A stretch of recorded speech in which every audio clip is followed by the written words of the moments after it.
Welcome back to another episode of the Get Back Coach.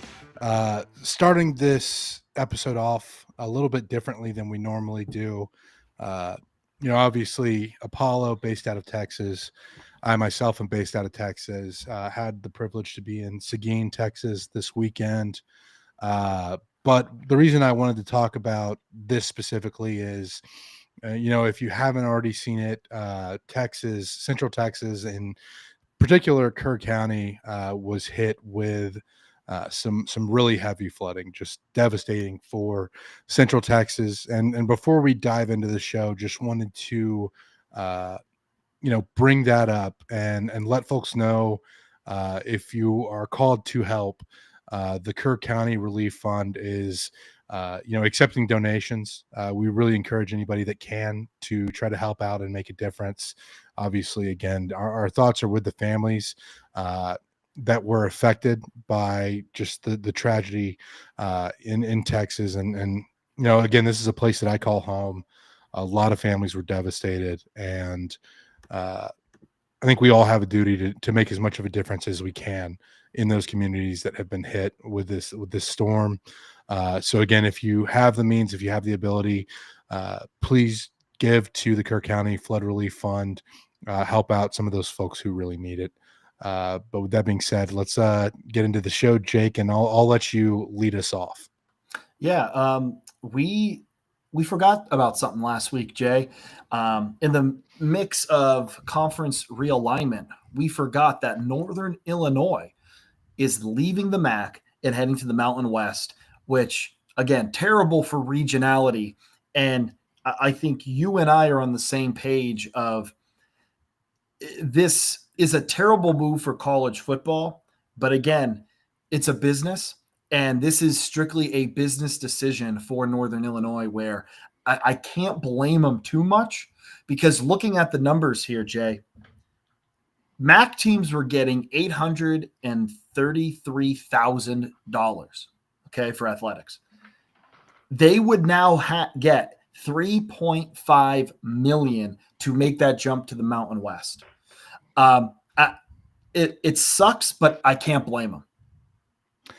Yeah, and like, again, what you said, we really enjoy the regionality of college football. I think the Sun Belt and the MAC are two of our favorite conferences to watch for that reason, because it feels like every single game there's a little bit of an impact when you're playing somebody that's not too far down the road. Exactly. And with this change, yes, NIU gets more money, but you have to wonder how it's going to impact them in other sports. I don't think they're a full Mountain West member. Like, I think they're going to be in another conference for like the Olympic sports, things like that.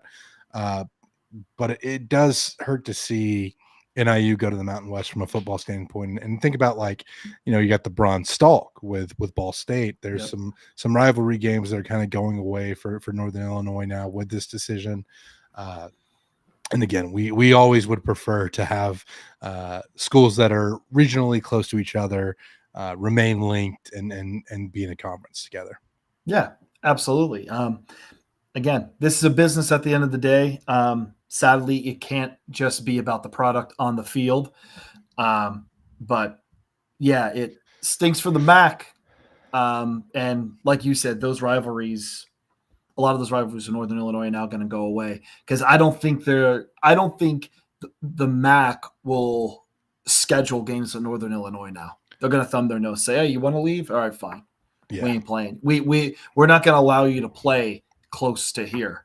And maybe those wounds heal at some point, but it does feel like a loss again. Like Bronze Stalk, really cool trophy. Yeah, but awesome. I mean, it is what it is. Yep.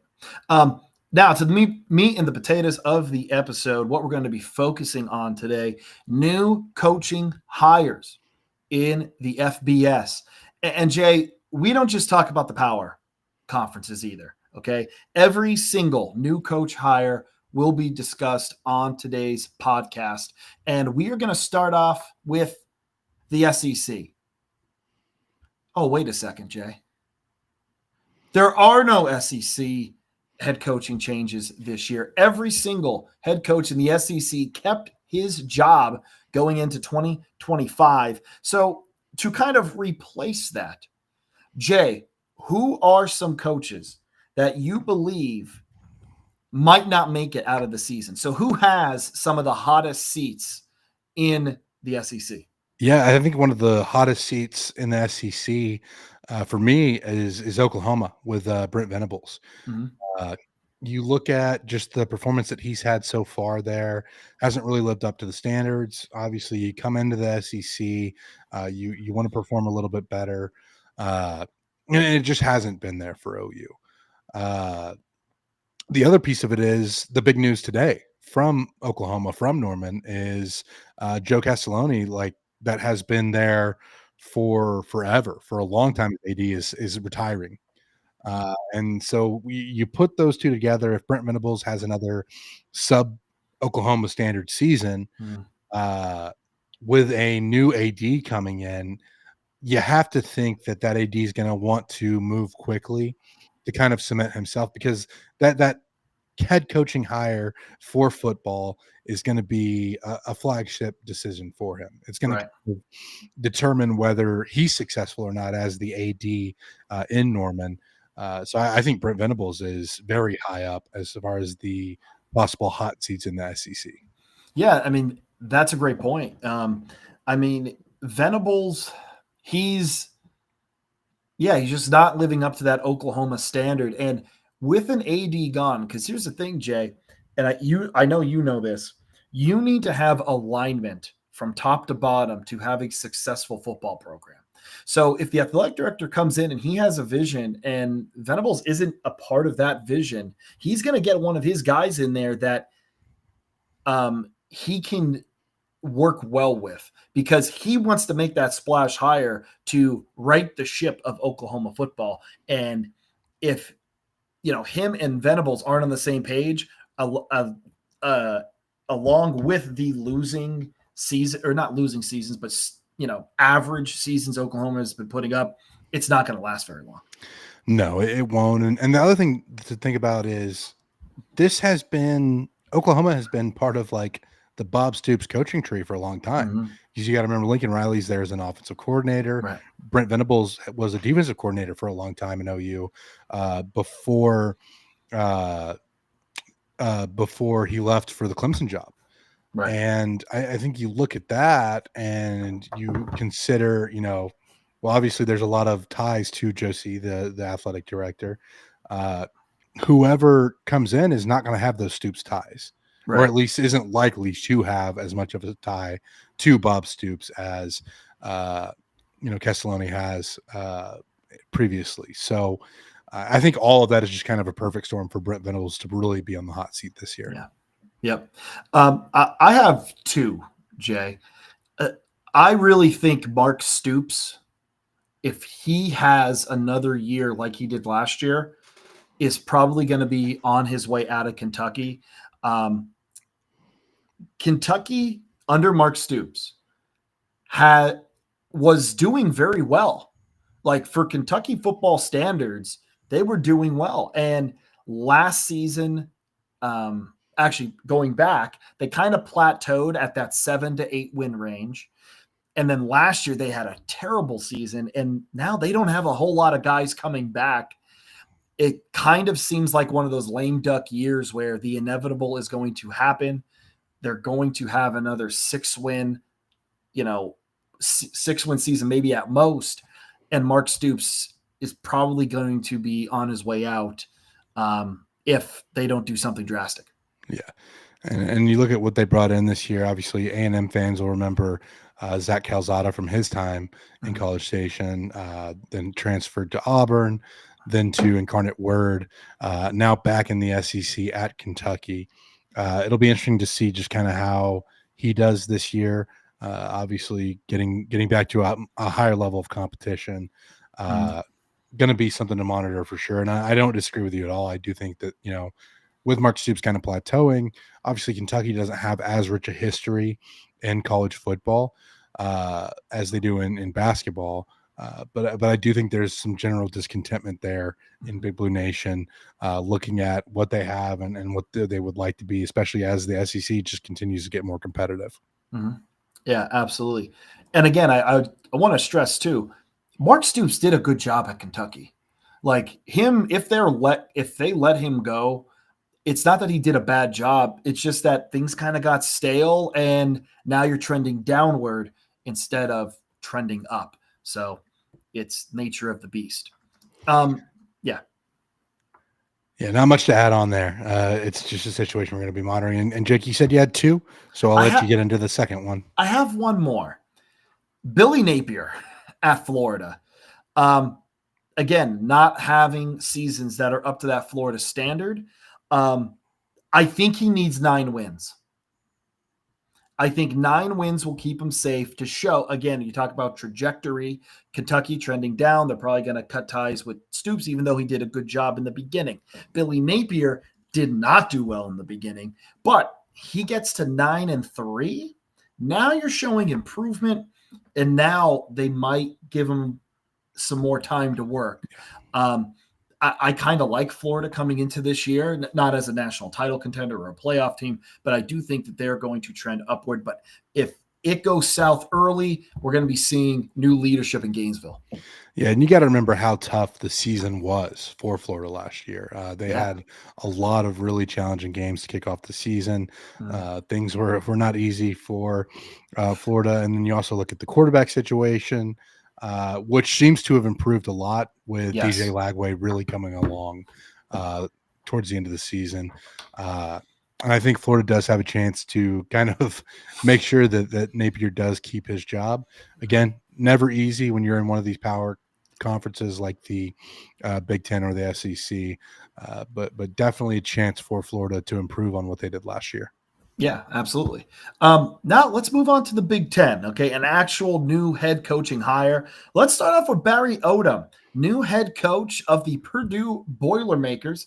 Odom comes from UNLV, and Jay, he kind of reignited the UNLV Rebels a little bit. They had some a couple decent years there. I like this hire. He was 19-8 at UNLV. Listen, Purdue is not looking to be national title contenders. They are not looking to be Big Ten championship contenders. Purdue is looking to win 8 games and win bowl games. That's what Purdue wants to do. And they were doing that under Jeff Brom.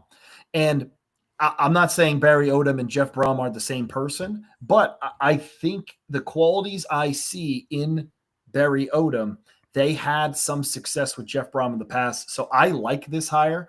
I don't know how good Purdue is going to be. They transfer in a lot of guys. Jay, only one returning starter comes back for Purdue.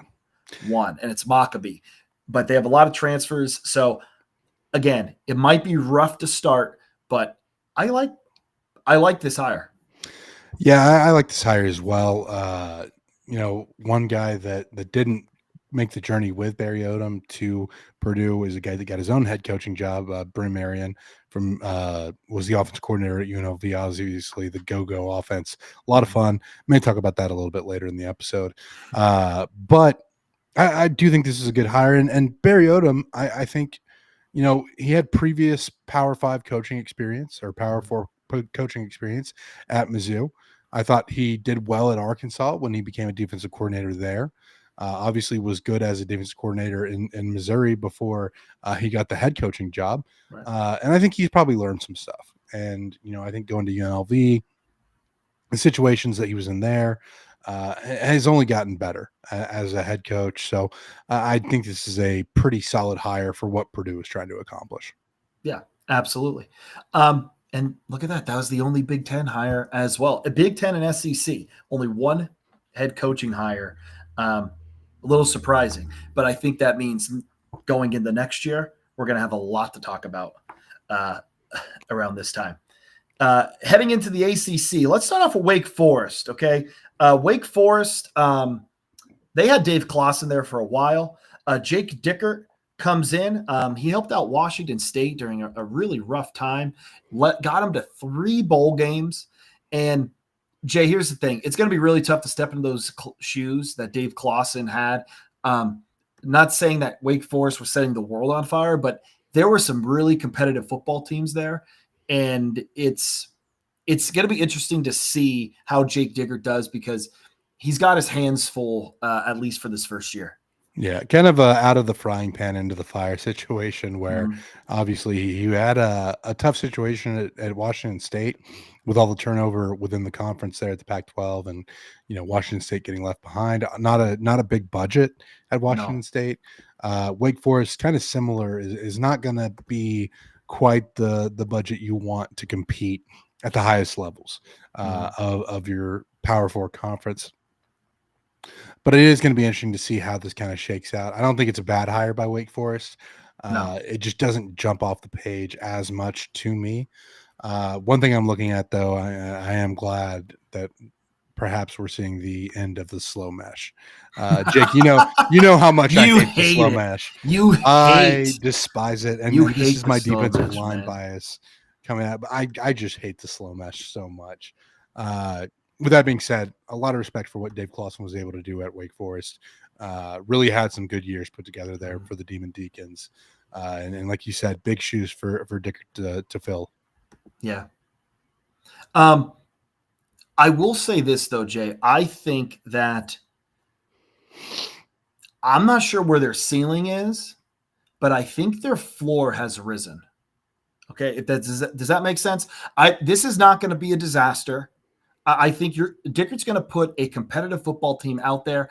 I just do not know, what their maximum potential is going to be with this hire. Yeah, I think this is a better fit hire than the other ACC hire that we already kind of talked about a lot last week. I don't know. We have to dive into it too much. No, it's the one we talked about last week. Bill Belichick to North Carolina, and we already talked about it. We talked about our putting on our tinfoil hats, and this is just a fugazi to get Steve. Steve. I was just going to say, I forget his name. Steve Belichick. Belichick. Oh, you don't want to know what I was just thinking about there. You ever see Michael Keaton, where he has the different personalities? No, I haven't seen that. Man, I forget what it's called. But it's Michael Keaton has like 10 personalities, and his name was Steve. And the one guy, like the one personality is just like, she did it, Steve. Run, Steve. Get out, Steve. Like, I don't know. Anyway, that's what you just reminded me of there. Anyway, so is this all a fugazi to get Steve Belichick in as head coach? Maybe. Listen, they're recruiting decently well right now. And I think as long as they recruit well, they should be fine. Good staff. They have the tools. I just don't know how Bill Belichick, the god that he is coaching, how well he is going to be relating to 18 to 22-year-olds, which I think is massively important. And also just the circus around his book. Will that be a distraction? I don't know, but especially having never been a college football coach. Right, because there is a difference. I mean, listen, Pete Carroll did it when Pete Carroll was younger. Okay. Jim Harbaugh does it, but if you talk to any NFL coach, they all say Jim Harbaugh was an awesome guy to play for in the NFL. Like, he related to players. I don't know if Bill ever related to any player. He was just one of those tough, hard-nosed football coaches. And I don't know if that is the college winning or recruiting formula now. Yeah, it's a real shame that we won't get to see him just spike the challenge flag into the ground in college football. Yeah. No, I don't know. It's going to be interesting. It's going to be fun to watch. Jay, this next one is very close to home for me. All right. And I know people listening are also going to, I think, are interested in my thoughts here. Rich Rodriguez heads home, back where it all began in West Virginia. And Jay, I was very indifferent on this hire originally. When the prodigal son returns home, I usually don't like it. I think it almost never works out because then you start doing things, the same stuff you were doing then. And the game changes so fast that it's hard to do the Exactly. same thing. Exactly. And then you look at Rich Rodriguez at Michigan, kind of lukewarm at Arizona. And you think to yourself, well, is that what it's going to be at West Virginia? And the one thing that I'm a little bit more optimistic than I was before is what he did at Jacksonville State. Again, what's the word I'm looking for? No, I'm not mutating, adapting. He adapted Jacksonville State. Okay. He was 27-10 in 3 seasons. And I think a very impressive thing that he did is he was there for that transition to FBS. And because of that, because of those years at Jacksonville State, I think they have a shot here. They're not going to be good this year. West Virginia is not going to be a good football team this year, but I think Rich Rodriguez can do it. He's not going to catch lightning in a bottle like he did before with some of those teams.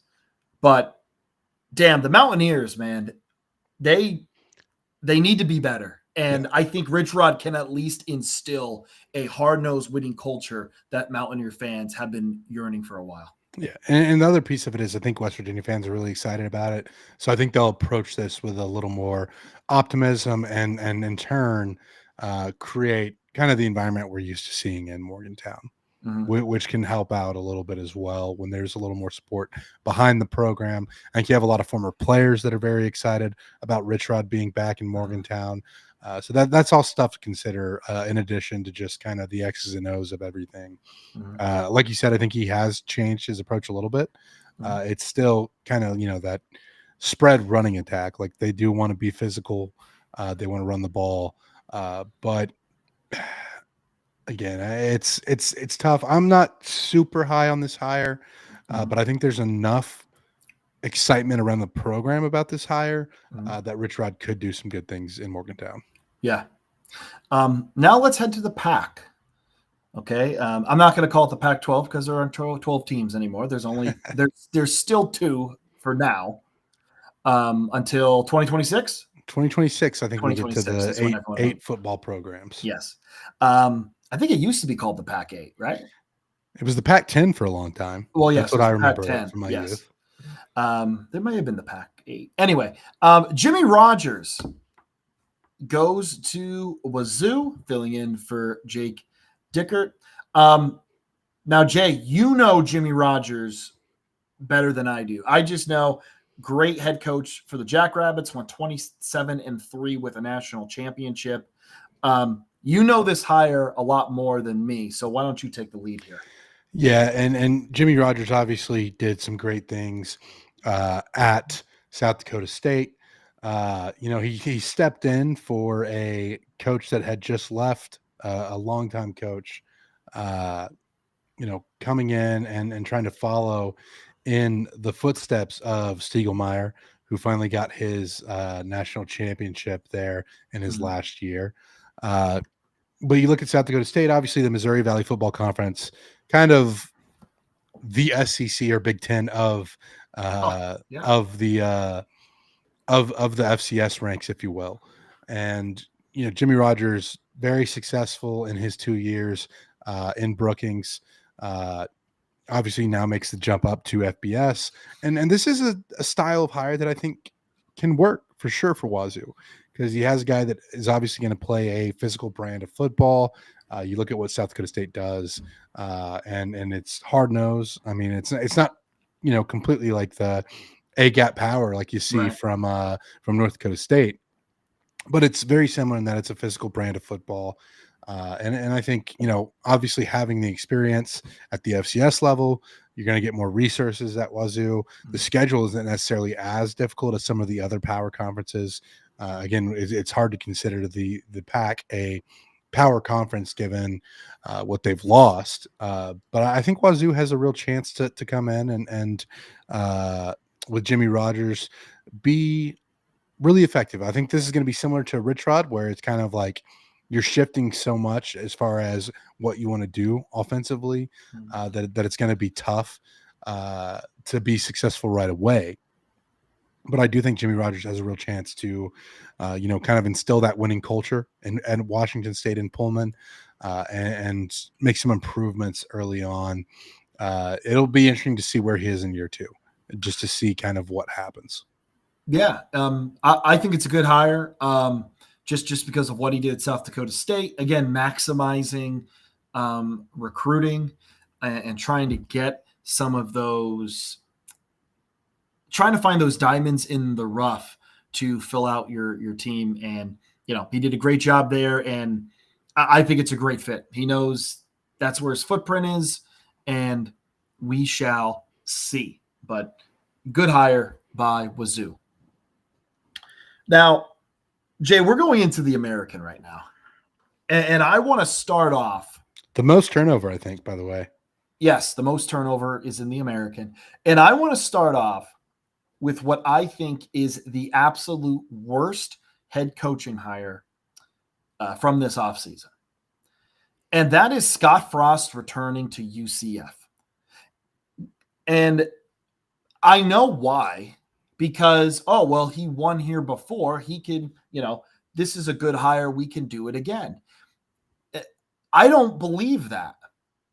He had, again, you talk about coaches catching lightning in the bottle. He did that. And no one can take away that perfect season that he had at UCF. It was huge. National championship season, depending on who you ask. Yeah, depending on who you ask. Thank you. And no one can take that away from him. But, Jay, he is 16-31 in 5 years at Nebraska, where a program they will do anything for their football program. Yeah, they might not have the money that others do, but if you're at Nebraska, you should be at least making bowl games. Yeah. He's only had one winning season, and that was that undefeated one at UCF. He's only had one. Also, just saying, Gus Malzahn didn't do bad either when he stepped in. Now, you can attribute that to Scott. Scott Frost did a good job.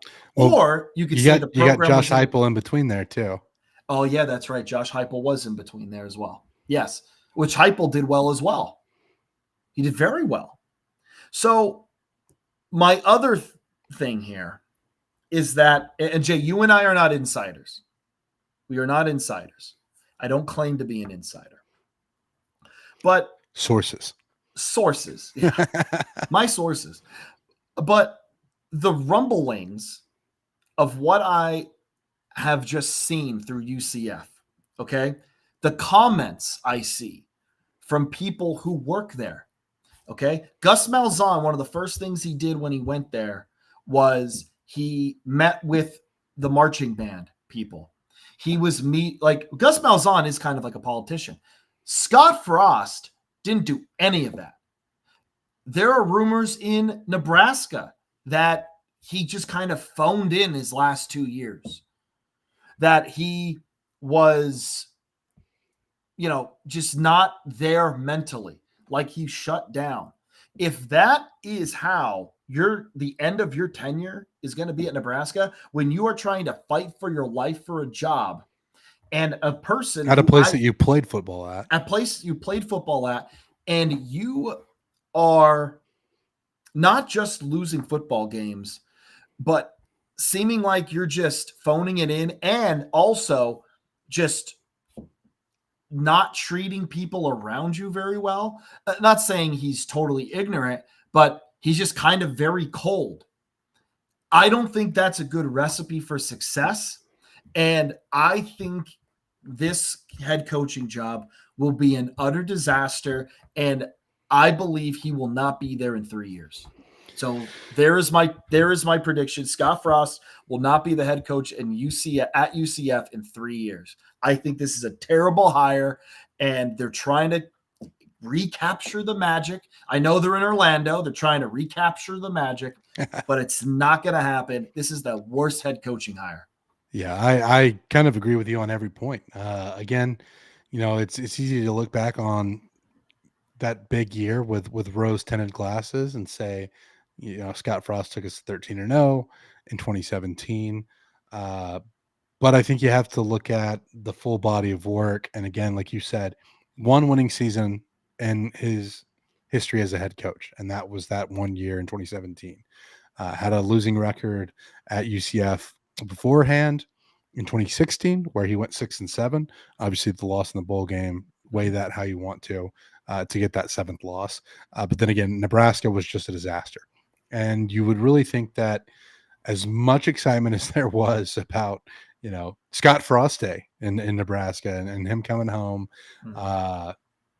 to not put a coherent football program together in his time there, to not once go to a bowl game, to not once break the 500 mark, feels like an indictment. And maybe he learned some things from that time at Nebraska. Maybe he's grown as a person, but it just feels like this is kind of a desperation play by Central Florida to kind of recapture some magic that they once had, and I don't see it working out well at all. Yeah. I think this is going to just kind of spiral for the Knights there in Orlando, and we'll see if they have some luck. But man, I'm like you. I think this is just a terrible decision. Yeah, and also kind of preface, Jay, you and I are usually not hyperbolic. No. Like, and we're both like, this is bad. We try to be reasoned and measured in our responses. Both of us are not on board with this at all. No. He almost double the amount of losses at Nebraska than wins. He went 16-31. Like, it's insanity to me. But let's go from a terrible hire to, I think, what you and I think is a very good hire. K.C. Keeler is going to be the next head coach of the Temple, or is the head coach of the Temple Owls here. Here's the thing with K.C. Keeler. I just want to say, one, he's from Allentown. And for the people who do not know, Allentown is about 30, 40 minutes from Philadelphia, where Temple is. This guy has won every single place he's been. Every single one. He has won a national title with two different FCS teams, with Delaware and with Sam Houston State. He won a whole bunch of games at Division III Rowan, which is in New Jersey. And Jay, what I think is the most impressive thing that he did, Sam Houston State was really behind the eight ball when it came to recruiting, NIL, and all that stuff when they made the jump to FBS. A lot of budget problems there. A lot of budget problems. Exactly. And he went 9-3 in his second year. That is huge for them. Yeah. I love this hire. Temple is one of the hardest places to win in college football. It's a very, very difficult place to be in. You do not own your own stadium. You are in a kind of a recruiting hotbed with New Jersey, Philadelphia right there. But you have Penn State, Rutgers, Syracuse, and also Notre Dame does very well there as well. And also Ohio State getting those guys from New Jersey. So what I'm saying is this is a very, very difficult job, but I believe in K.C. Keeler. Give the man time. He has won every single place he's been at. Yeah, he's won every place he's been at. Has the FCS championship for Sam Houston State, guided them through the transition to the FBS level. One thing to point out there with that transition, Sam Houston State obviously goes 3-9 their first year in FBS. It's tough. Had a lot of one-score losses. I think they were more competitive than their record shows. But then again, like you mentioned last year, wins 9 games there. Obviously, he's not the coach for the bowl game, but Sam Houston State wins their bowl game, gets that 10th win. So that's a massive season that was really engineered by K.C. Keeler. And I think, again, he's kind of going home back to where he's from in the Northeast, going to a place in Temple that, obviously not necessarily the support for the program that a lot of places have. I mean, I think it was not that long ago they were talking about killing the program off at Temple. But still going to have more of a budget to work with than he did at Sam Houston State. And I think this is a great hire. I think it's a Mhm. fantastic hire. Really interested to see what Casey Keeler does at Temple. I don't think he's going to be there too long. Like I do think that he's kind of approaching the end of his career, 65. But you look at the body of work for Casey Keeler. Like you said, he's won everywhere he's been. This feels like a really, really good hire by the Owls. Mhm. Yeah, and listen, those Eagles fans, the Philadelphia Eagles fans, they don't care about college football. But man, if Temple starts winning some games, those Eagle fans are gonna. I mean, they usually don't need an excuse to get after it on a Saturday, but I think you're going to be seeing a lot more fans in that stadium who are Eagles fans who don't have a college team if Casey Keeler gives them a reason. Yeah. Why not show up to the link on a Saturday, Yeah, why not? Why not? Now we're going to go a little bit more down south. Blake Harrell. Blake Harrell, new head coach of East Carolina. He was the interim head coach, and they took the tag off him. The East Carolina last year was 3-4 when Harrell became the interim, and the Pirates ended up finishing 8-5. Huge win. I know bowl games are weighted differently now, but huge win against NC State. Like East Carolina win over NC State, that is massive for them. Those two teams really do not like each other. I think NC or ECU. I kept saying USC for some reason. ECU definitely hates NC State a lot more than NC State hates them. But I think this makes sense. I am a little worried that when the new season starts, some of that adrenaline and some of that magic isn't there like it was before to end the year. However, this one feels right to me. Guys in the locker room love him. And ECU is a great, I don't know if I want to call it a sleeping giant of college football, but it's definitely one of those teams where if they can get rolling, it's a great school. It's party school, so it's fun to go to. They have a beautiful stadium. They love to tailgate, and they can have a hostile crowd there if they want to. So I like it. Yeah, again, like if they can get energized, this is a place that has a history of being a really solid program. They've been struggling, to really put it together.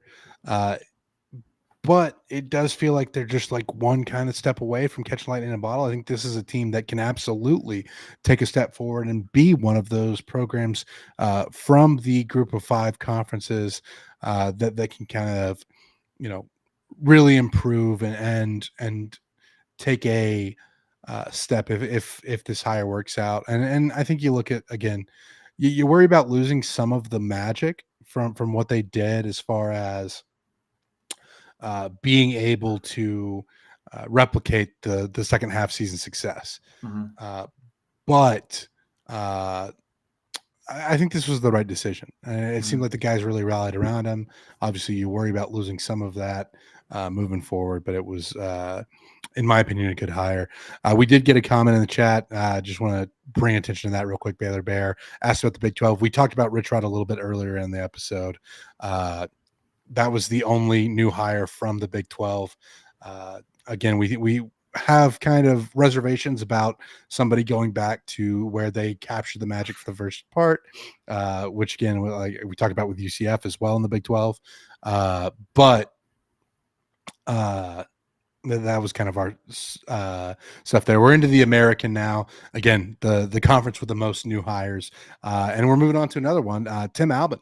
Yeah. From Ohio, moves to Charlotte. Obviously, this is again where we talk about kind of athletic budgets. Ohio and most of the programs in the MAC aren't going to have the biggest budgets, but Tim Albin, it felt like, did a really good job at Ohio with kind of stepping into a difficult position where you're replacing a guy that had a lot of previous success in Ohio. I think you look at his track record with following up what he did previously. What was happening under Frank Solich, who did a great job in his 16 seasons at Ohio, and being able to kind of keep the momentum going, as it were. Obviously, he kind of struggles in that first year with the Bobcats going 3-9, but then rattles off 3 straight 10-win seasons. Also has a brief history at Northwestern Oklahoma State when they were in the NAIA ranks, led Northwestern Oklahoma State to a NAIA national championship. I think this is a great hire for Charlotte. They kind of tried to go with, I don't really even know what Biff Poggi was. I almost called him a culture hire. Yeah, I don't know if that's really accurate either. That was an interesting choice that they made. But I do think Tim Albin's going to be a better X's and O's guy and improve the 49ers in a hurry. No, I love this hire. I love this hire. Tim Albin, again, Frank Solich coaching tree, took the reins as the head coach, went 33-19. Jay, 3 10-win seasons at Ohio. That is huge. They were dominating, or not dominating, but like they were in the MAC championship every year. They were the team to be in their division. Charlotte's going to have more money. It is going to be a tougher conference. It's going to be tough to coach there for a little bit, but Charlotte gets a huge offensive mind, a guy who knows how to build a program, a guy who has been under good, successful coaches who have built programs before. I love this hire, Tim Albin to Charlotte for the Miners. Yep. Next one up, we have Zach Kittley at FAU, offensive coordinator with a lot of success at Texas Tech. Also had a ton of success for Western Kentucky, which is in Bowling Green, Kentucky. That's why I got that mixed up. And Houston Baptist. Maybe familiar with the name Bailey Zappi, who was a quarterback that Kittley developed. I think this is a really good hire for FAU as well. I think you're getting a young guy who's really fired up to have his first head coaching job. Obviously this may not work out because you don't know how he's going to be as a head coach. But I think you inject a lot of excitement into the program down there in Boca. I think Florida Atlantic made the right decision here in going after a young guy. You worry about the defense. This is obviously an offensive hire, high-flying offense, a lot of excitement there. But I kind of like this hire as well, and I think I'll talk about it again a little bit later. Yeah, I like it. I don't love it just because he's green. He's green. He is a guy who, again, I think the offense is going to be great. I am more looking at the building of a program type. Our guy Baylor Bear likes the hire. Yeah. And here it's also, you look at, some of the connections he had, obviously coming from, the Texas schools. He was a Texas Tech guy. It's a much different recruiting environment in the state of Florida. I will say that. And so you wonder how he's going to adjust to that and be able to recruit down there in South Florida in particular. But again, I think if he can figure out that aspect of it, how to relate to, maybe a different part of the country recruiting than he's used to, I do think this is going to be one that works out. Yeah. Next up, Trey Lamb going to Tulsa, spent last year at East Tennessee State, had a pretty good year, made a name for himself at Gardner-Webb, making the playoff 2 out of 4 years. Tulsa's tough, man. That is a tough place. I do think this might give them at least some stability, which I think they desperately need right now. So I like it. I think things can stabilize that program a little bit, but again, it's just so tough that I don't know if it's going to work out. Yeah, this is a really tough place to be a head coach, and I think Tulsa is also in a position where I don't think they had a lot of options looking at the budget and what they're able to do. Because really, I think Tulsa, when you look back to the last hiring cycle, I think they would have liked to have grabbed G.J. Kinney when they got Kevin Wilson, but just didn't really have the budget for it.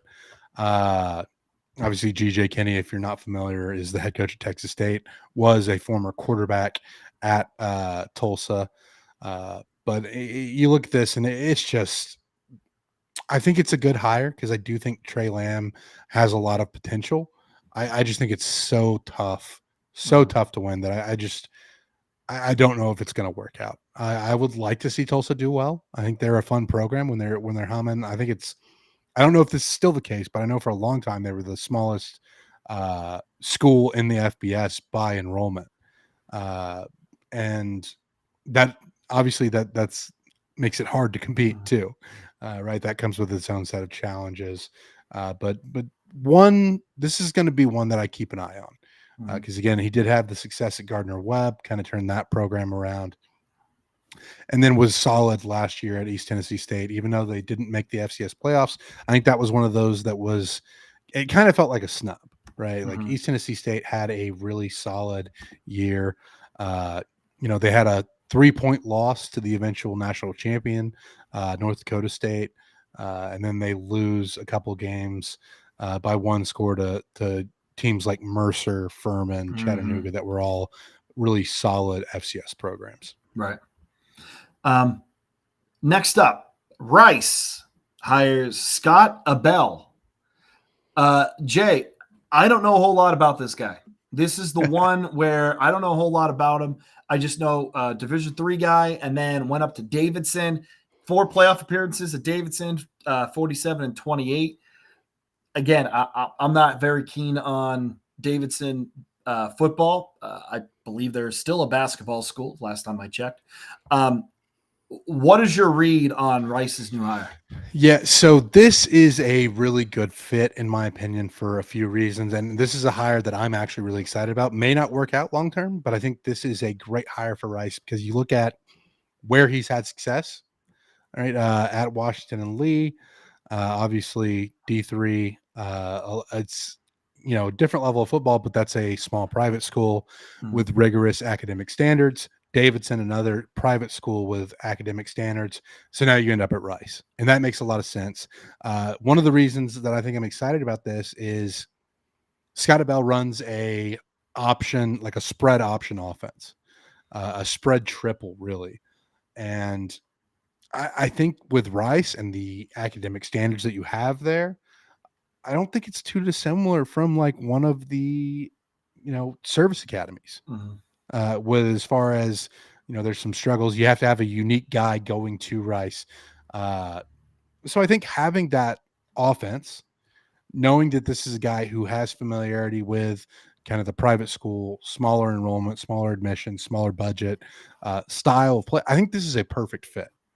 Right. And it may not work out long term, but I think what they've done with getting Scott Abell into Rice, I think it's about as good of a fit as you can have down here in Houston. I know not everybody's excited about, the idea of a spread triple option offense coming in. But again, I think you're not going to out recruit Houston in your own city. Yep. You're probably not going to out recruit the Texas States, the UNTs. Like, you're not going to out recruit those places. So what you have to do is build your program around a guy that has experience with the private school kind of red tape that you have to cut through, and develop your own system to develop guys within. And I think Scott Abell is a guy that's going to be able to do that at Rice if anybody's able to do it. Yeah. Sounds good. You've convinced me. Next up. No, this person is not from It's Always Sunny in Philadelphia. Charles Kelly, new head coach of Jacksonville State. This guy's been around the block, been around some great cultures in college football. Paul Johnson at Georgia Tech, Nick Saban. He was also the Jacksonville State offensive coordinator in 1997. This is a first-time head coach with a lengthy resume. I'm kind of indifferent on it. I think we could potentially see it work. Don't hate it. Can't necessarily say I love it. Just kind of indifferent here. We'll have to wait and see. Yeah, Alabama native. I think that's, you look at the Alabama ties and how long he's coached either in the state of Alabama or at least around the state of Alabama at a place like Georgia Tech. And I think it makes sense. I think Jacksonville State's kind of in a bad way with Rich Rod leaving. Again, this is Conference USA, not a bunch of high budgets.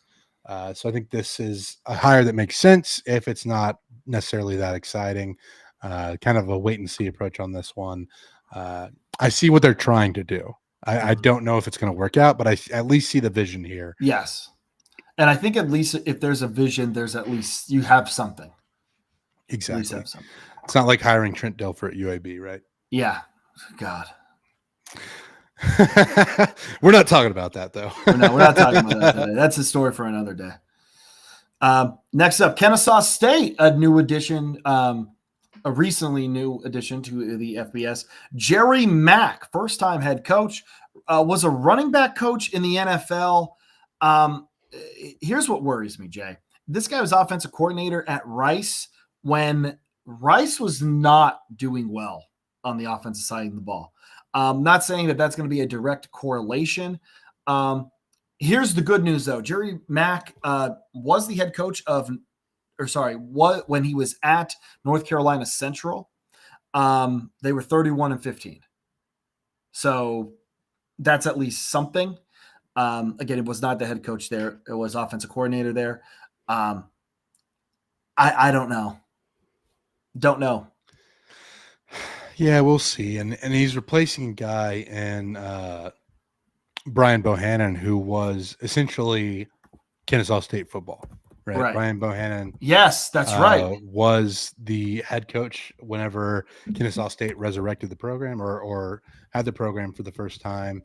And this was kind of a messy breakup, but I think they just kind of had to fill the role somehow. Obviously, you look at the success at NC Central, which is not anything to sneeze at, I don't think. But again, it feels like kind of one of those where there weren't really a ton of options out there. And Kennesaw State kind of runs down the list, and this is what they ended up with. Yeah. I do want to make a quick amendment there. First-time head coach in the FBS. Yes. Okay, so he was the head coach at NCCU. Little typo with my notes here. Yes, I do take notes, everybody.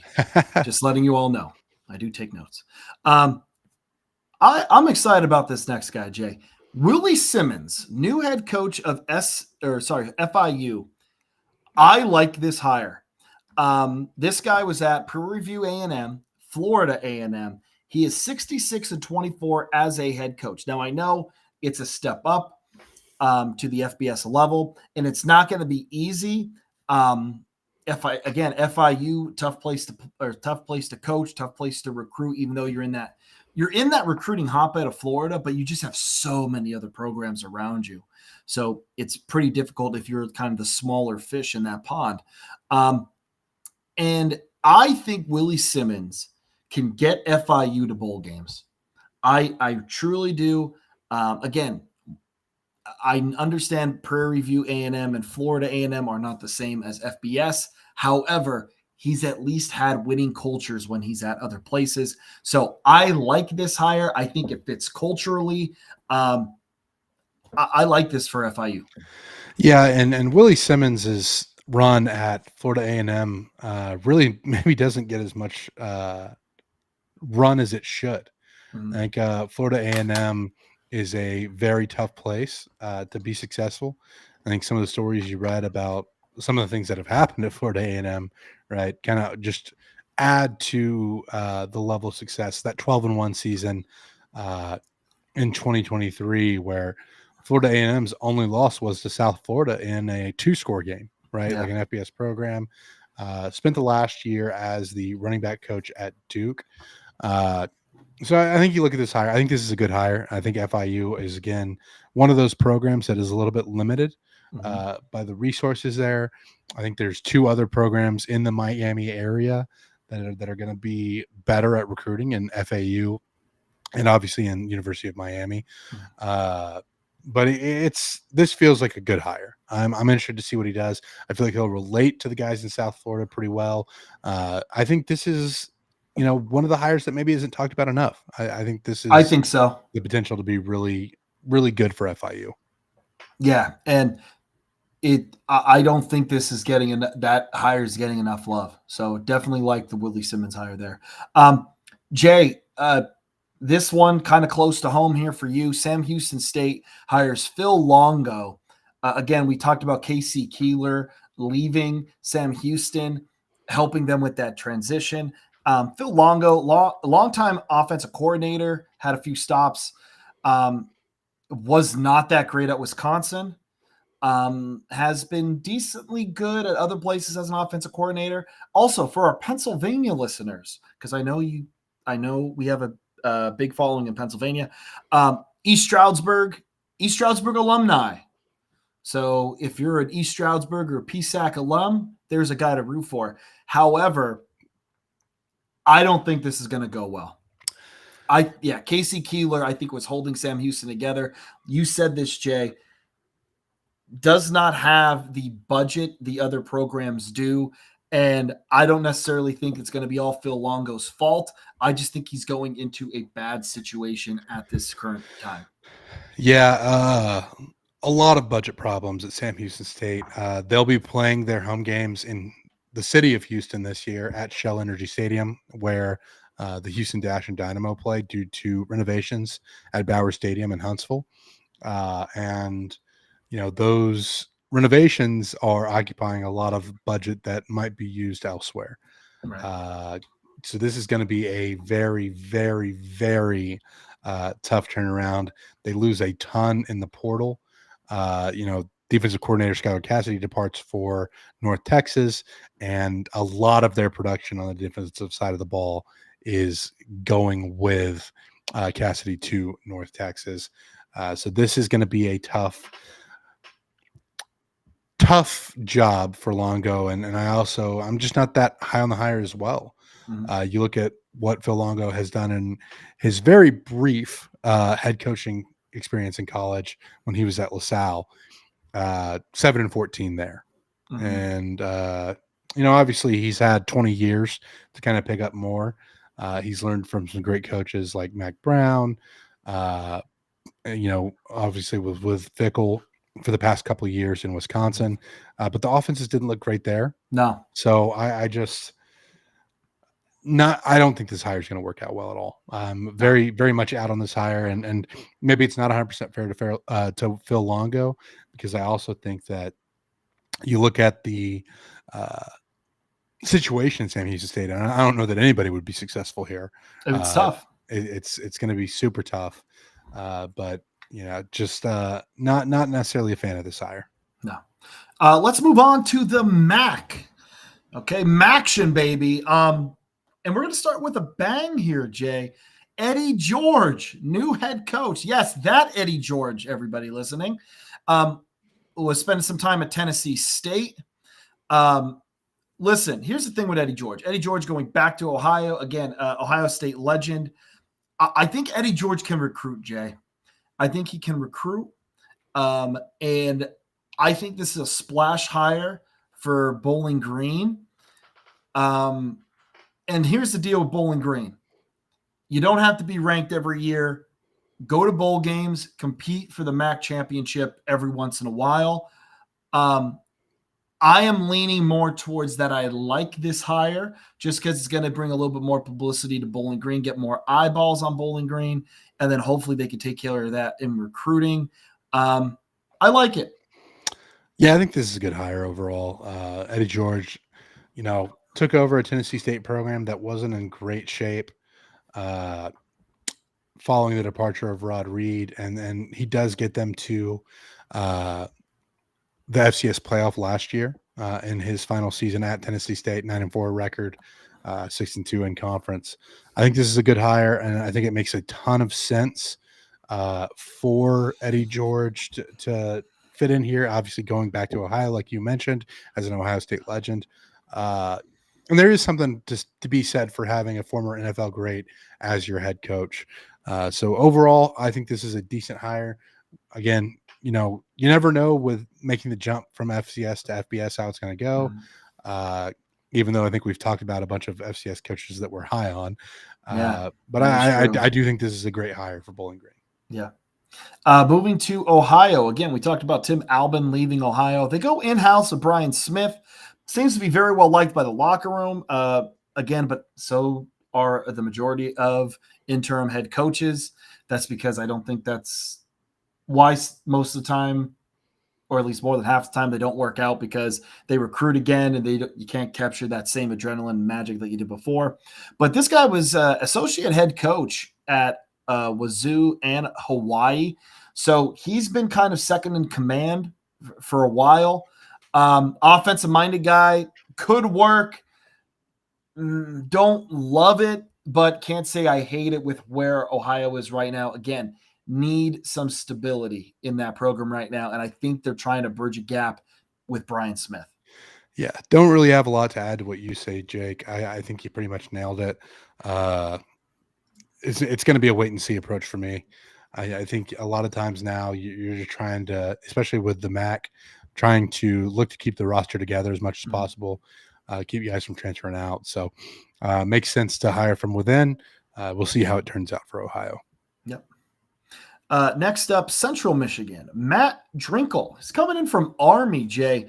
Only time as a head coach was at Kansas Wesleyan, where he went 42-17. That was in 2014 to 2018. Again, this is another one. I have no idea how this is going to work out. I'm a little worried when coaches, make that jump, especially coming from Army, where, let's face it, Jay, you don't have to kind of worry about a lot of those. You don't have to worry about a lot of issues at Army. Okay. All those guys at Army, yes, sir. You could tell them to, lick the pavement and they do it for you. So I don't know how this one's going to work out. I'm pretty skeptical on this hire, if we're being honest. Yeah, not much to add here. Again, skeptical anytime somebody's leaving Army to go. I mean, it worked out, from Paul Johnson leaving Navy. True. Right. So it's not completely unheard of. But yeah, I just I don't think this one is going to turn out very well. I don't love it. I think it's just too hard to go from Army to a school that's not a service academy. Yeah. Yeah, it's going to be tough. Too much change. Yeah. Next up, Mike Aremovich at Ball State. Jay, he is an Indiana native, from Gary, Indiana. Did well at Butler, which is not a football school by any means. Also, a little caveat here, Jay. Nice little feel-good story for you. His longtime defensive coordinator, him and his longtime defense coordinator are childhood friends. That's the dream, Jay, isn't it? Like coaching with your boy. Yeah. I was gonna say coaching with your boy. It you is say nepotism. I say you're coaching with potato. Your boy. Yeah. Potato. Again, I don't have a whole lot on this hire. I think culturally, I think it can work. I think if you are, coaching with one of your best friends, that it can be a little contagious. If you see your coaches having fun and getting after it, you're also going to get after it. So I do like that aspect of it. Yeah, I mean, he's an Indiana guy through and through. Born in Indiana, alma mater's Purdue. Obviously, Butler is another Indiana school. So we'll see kind of what happens here. He has some MAC experience from his time at Northern Illinois. I like this better than, going to get a guy from Army, right? Like I like this hire for Ball State better than I like Matt Drinkle at Central Michigan. So we'll see. We'll see how it shakes out. Yep. Next up, big splash hire to start off the Mountain West, Jay. Dan Mullen to UNLV. Now, to refresh you guys' memory, if you just started watching college football last year, you might think Dan Mullen was just a broadcaster. He spent 3 years broadcasting and now returns to the sideline. Mullen is from the Urban Meyer coaching tree, has a pretty good resume, if you ask me. Built Mississippi State into a very respected program in the SEC.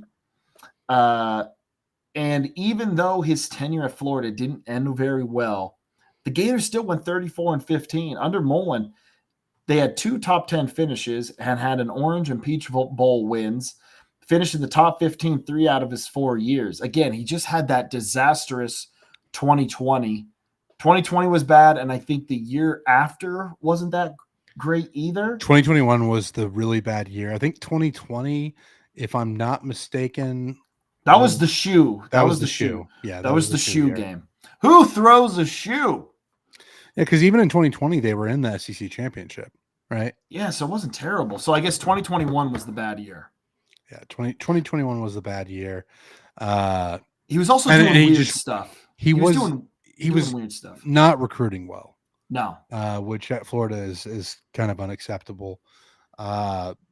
The good news is I think things have changed a lot where you can have a lot more recruiting staff and a lot more people handling the day-to-day of recruiting at a place like UNLV, who I think has gotten a taste of success after the Barry Odom years and is hungry for more. And I think that's why you go out and you make this big splash hire and you bring in a guy like Dan Mullen.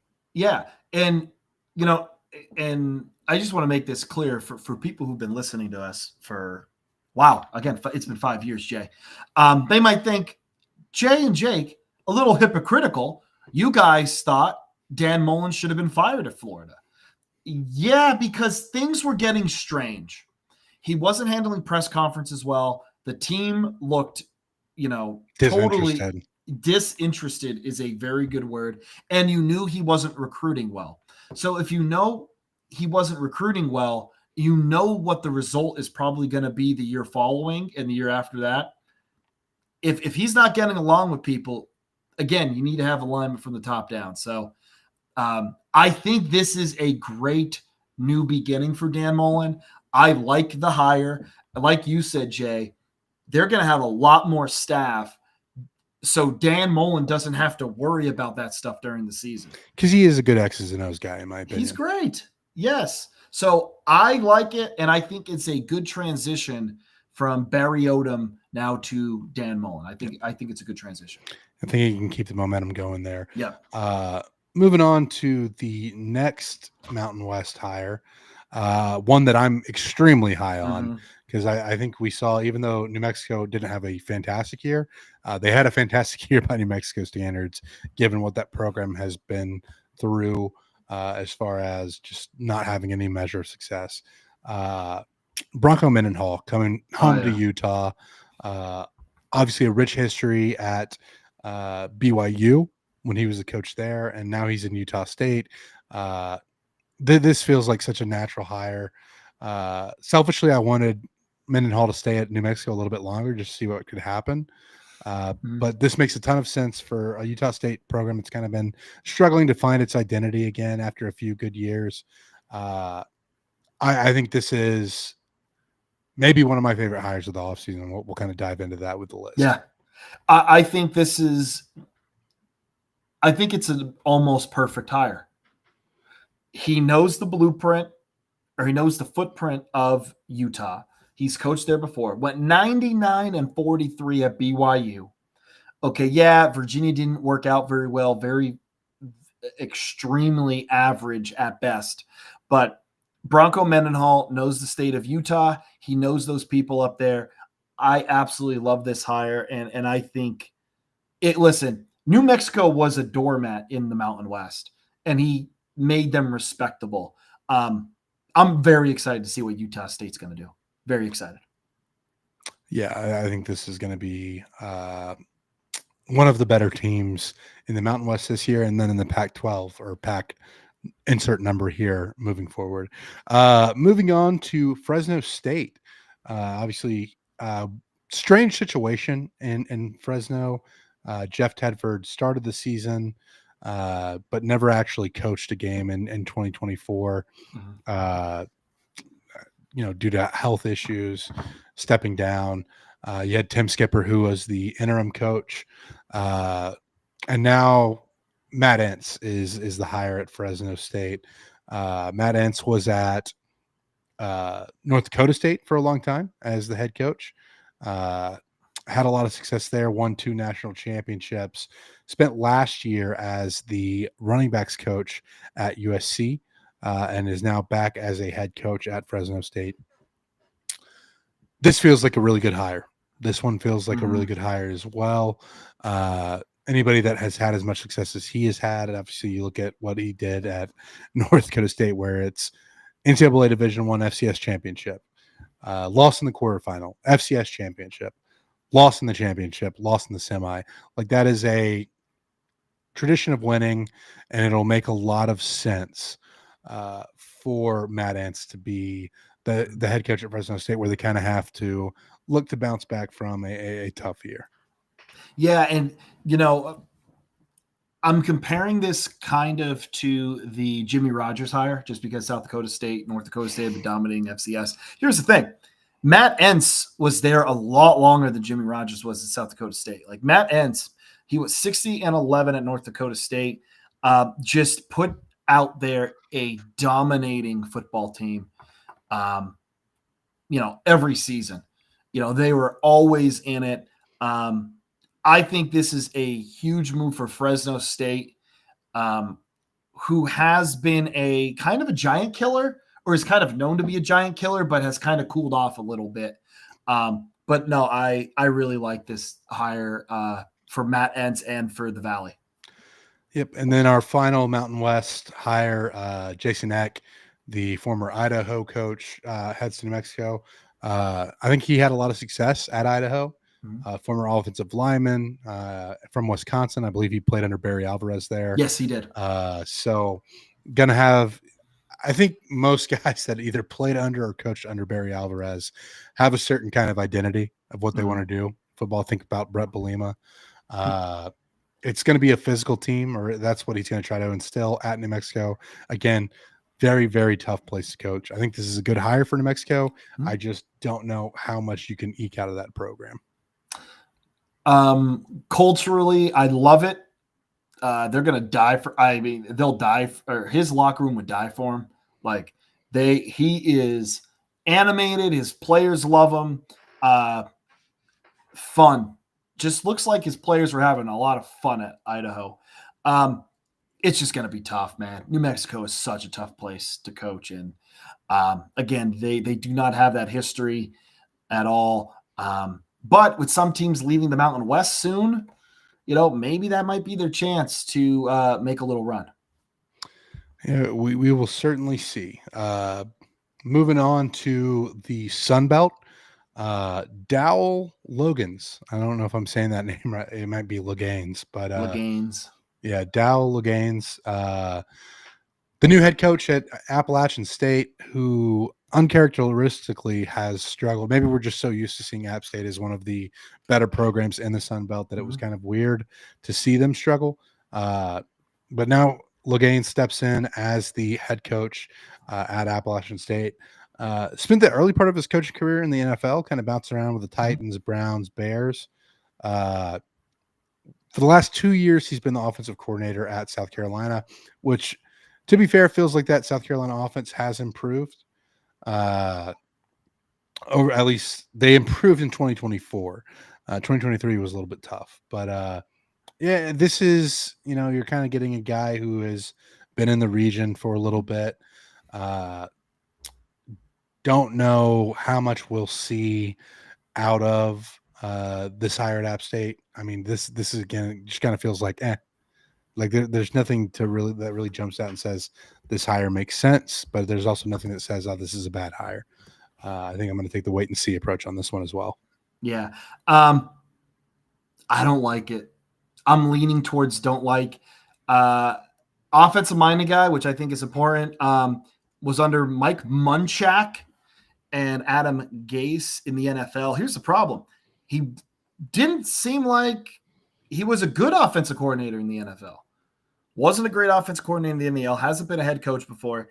And dare I say, even at South Carolina, I think he was kind of bailed out by Lenore Sellers when he was there. Yeah. So I don't like this hire, and I think this is a very weird territory for App State where they have been giant killers. They have been in the forefront of the Sun Belt. And now they're looking like they're in the middle of a rebuild because a lot of their coaches were bolting other places, which, climbing the coaching ladder. Don't love this hire. And I think App State after this is going to have to look within and say, okay, how are we going to keep coaches here? Yeah. And I agree with you. So we'll see how this one turns out. Moving on to Marshall, Tony Gibson steps in for Charles Huff, who departed for Southern Miss, which we'll talk about after this. Mm-hmm. This one just kind of feels like a little bit of trying to find somebody who's going to stick around. Yep. That's exactly what this is. And Tony Gibson, West Virginia native. Yeah. Not really much to add on. Has never been a head coach before, or at least at the FBS level. He does have, some good defenses statistically at NC State. I think he had some good defenses there. Was a defensive coordinator at West Virginia at one point as well. Mm-hmm. So a lot of ties to the state. But again, this feels like just trying to find somebody who's going to stick around. Yeah. I feel like that's the same thing here. This guy won't leave us. And Jay, those West Virginia roots, man, they run deep. They do. If you live in West Virginia, you love the state of West Virginia, whether you are a part of the Thundering Herd or a Mountaineer, that you will do anything for your schools. And I feel like that's what it was. I don't mind Tony Gibson. I think he's a good defensive coordinator. Defensive-minded coaches, though, sometimes scare me as head coaches, though. Yeah. And this, I think Marshall panicked and just said, we're going to get this guy because he's not going to leave, and he will stay. And I don't think sometimes that's not the best way to go about it. No. But moving on to the second part of that equation, obviously Gibson filling the void left by Charles Huff, who departed for Southern Miss. Great hire in my mind. Yep. To pull Charles Huff away. Southern Miss is another program that has been looking for stability for a long time. Mm-hmm. Feels like they haven't been able to really put anything together down there in Hattiesburg. And you look at what Charles Huff has done with Marshall, winning the Sun Belt last year, going and beating Notre Dame in 2022, pulling off that upset. This feels like a fantastic hire for Southern Miss. Yeah, I love the hire. Charles Huff, follower of the program. Yes, Charles Huff does follow us. So we have a little bit of bias here, I guess. we have a little bit of bias with Charles Huff, but no, I think it's a great hire. Listen, him and the Marshall brass could not agree. So he went to the Sun Belt where he's going to make a little bit of money. Or sorry, he went to Southern Miss. Sorry, still the Sun Belt. Went down to Southern Miss where they're kind of starting to throw some money around. Yeah. Hopefully none of that appropriated for Southern Miss football by Brett Favre. Yes. Hopefully not. Had to get my shot off there. Of course. Listen, here's the thing with Charles Huff. He had a 9-win and a 10-win season at Marshall, 3 bowl games, Sun Belt championship. And I think Charles Huff was like, I need an extension. And Marshall was like, well, no. And he's like, well, what are you talking about? He's like, I could go into the pool right now and get that. Marshall called his bluff and he left. And then when he left, a bunch of players opted out of the bowl game, where they had to cancel the bowl. So that just shows you how much those players like Charles Huff. I think it's going to be tough initially, but I really believe he can stabilize Southern Miss. Because, Jay, when you and I were young, Southern Miss wasn't bad. Yeah, and Larry Fedora had a strong year there at Southern Miss. I think actually upset Houston's under Kevin Sumlin. Yeah, upset Houston's bid to make a BCS bowl, right. if I don't have that mistaken. So yeah, definitely some good years for Southern Miss football. Looking to kind of get back to that. No, absolutely. And Yeah, beautiful. They have a nice stadium too. So I really, excuse me, I believe this will work. Lastly, Independent. Oh, I hope I don't butcher this. I'm terrible with names. Joe Harasmiak is at UMass, former defensive coordinator at Rutgers, where they're actually pretty good.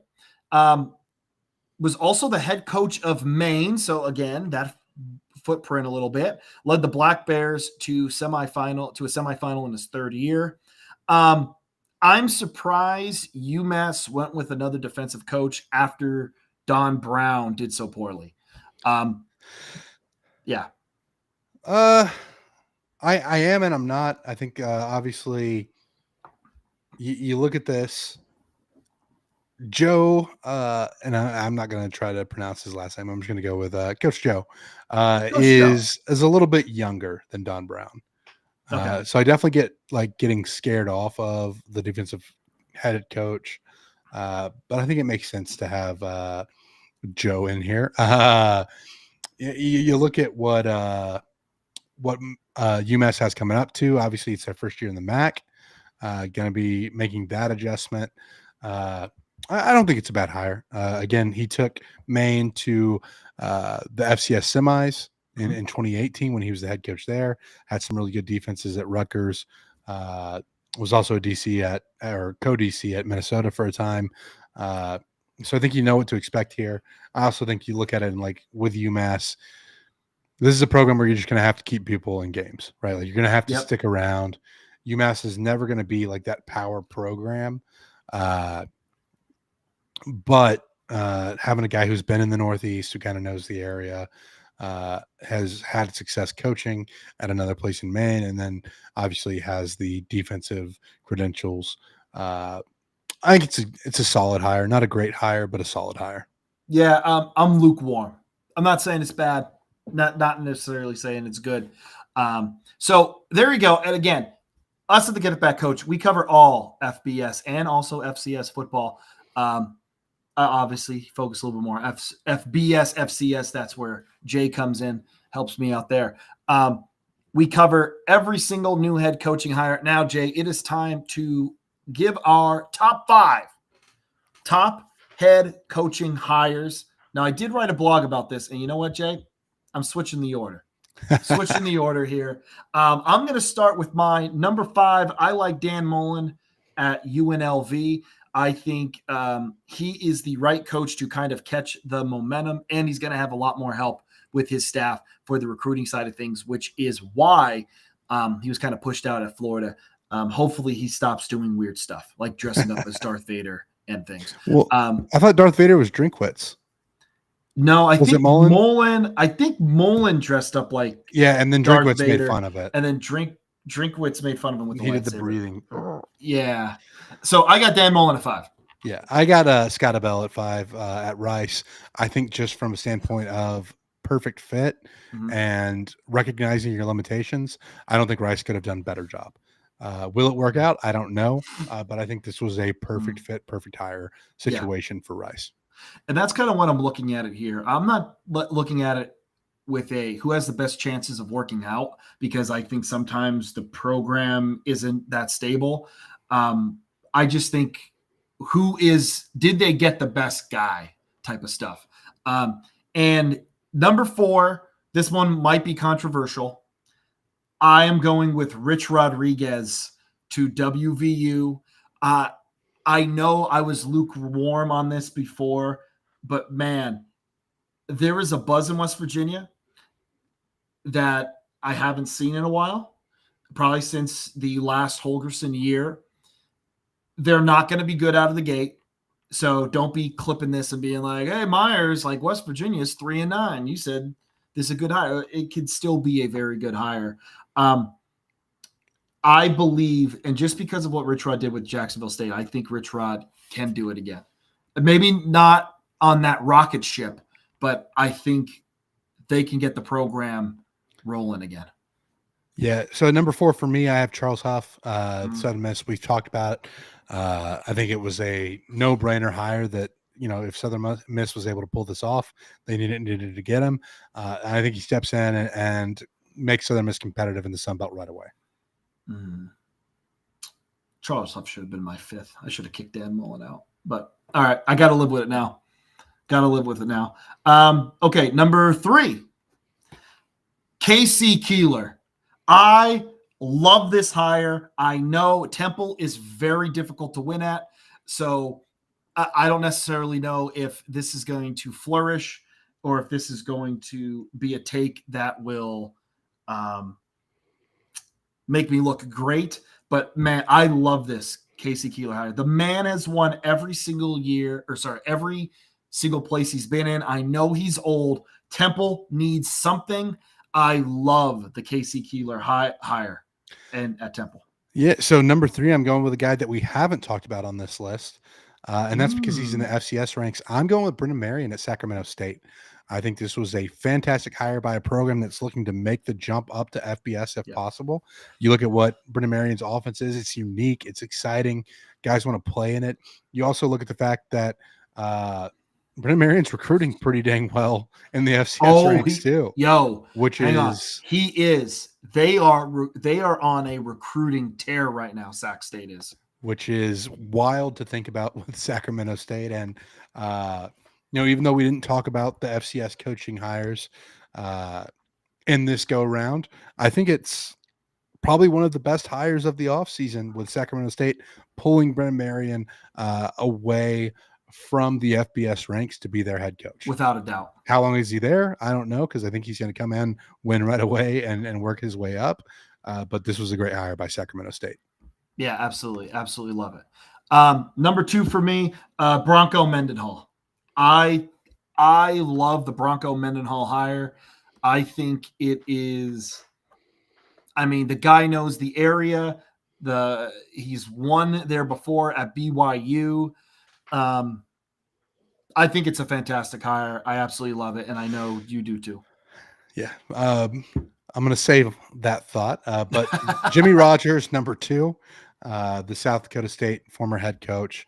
Wazoo was just in a tough spot, and I think they knocked it out of the park with their hire. Obviously, we never know with somebody going from FCS to FBS, but the guy's a winner. He knows how to build a winning culture.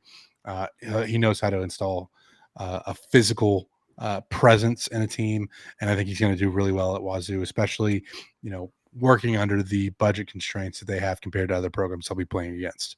Yep. So my number 1, and Jay, this might be crazy, but I don't know. Maybe it's because where I'm located, but I have Tim Albin to Charlotte. I think that is the best head coaching hire of the offseason. Again, Tim Albin did wonders at Ohio, was a part of other coaching staffs where they built great culture on his own at Ohio. I think this is huge for Charlotte. Charlotte needs something because I feel like Charlotte right now is just like a lame duck program. I use that term a lot, lame duck, but I feel like they're just kind of there. And I think this can get excitement there. And it's an offensive minded coach that I think is really going to turn things up. I love the Tim Albin hire. That is my number 1. So number 5, I talked about it with the fit and how good Scott Abell was at Rice as far as fitting what they needed. Bronco Mendenhall is my number 1 choice for similar reasons. Knowing Utah, having been successful just about everywhere he's been, I think this was a no-brainer hire for Utah State to be able to pull him away from New Mexico State. Bronco Mendenhall back in the Beehive State in Utah. I think this is going to be a program that's going to be a problem for as long as Mendenhall's there. Absolutely love it. Well, there we go. Top 5 done and out of the way. Jay, remind the people about what season it is, because it is Send Jay away season. So let the people know what's going on with that. Right? Yeah, for the 4th year in a row, I'm letting people vote on me and my fall travels, if you will, on what game that I'm going to. Obviously, the Sweet 16 is going on right now, so 16 matchups, voting happening. I'm going to close the polls Wednesday night. But for now, you can vote on these matchups to see who makes it to the next round. Illinois at Indiana or Northern Iowa at Utah Tech. New Hampshire at Dartmouth or Arkansas at Memphis. Sul Ross State at Western Oregon or Iowa at Rutgers. Washington at Washington State, the Apple Cup, or Indiana State at Montana. Western Colorado at Adams State or ULM at UTEP in the Sun Bowl. Obviously a bucket list venue for both of us, I think. Syracuse at Clemson or Drake at South Dakota. Going to the PSAC, Gannon at Kutztown. Ooh, hey, vote Jay. Get Jay to Kutztown, everybody. Get Jay to Kutztown. We have a few people that want to see me end up in Kutztown at the end of this. And that game's up against Butler at Weber State. By the way, underrated venue there for Weber State. They've got a really good view. UTSA at Colorado State, which is a fun group of 5 matchup, or Cal at San Diego State. And those are the Sweet 16 matchups. Again, voting closes on Wednesday night. So if you want to get those votes in, find the link. I'll repost them here shortly on Twitter and Blue Sky. But other than that, that's the votes for now. We'll have the Elite 8 will just be one link to vote because there will only be 4 matchups to vote on. And I'll post that probably either Thursday or Friday. Okay. Now, Jay, I have one last thing to discuss. For the people in here who have played college football, the college football video game for many, many years, College Football 26 came out today or yesterday, depending on when you're listening to this. And my initial thoughts, one, looks better, feels smoother. You do not have a continuous drum loop.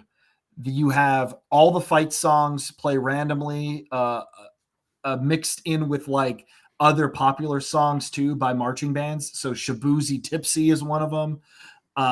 Blinding Lights by The Weeknd is one, with some others in there. So one, it sounds better. It looks better. The trophy cases are back.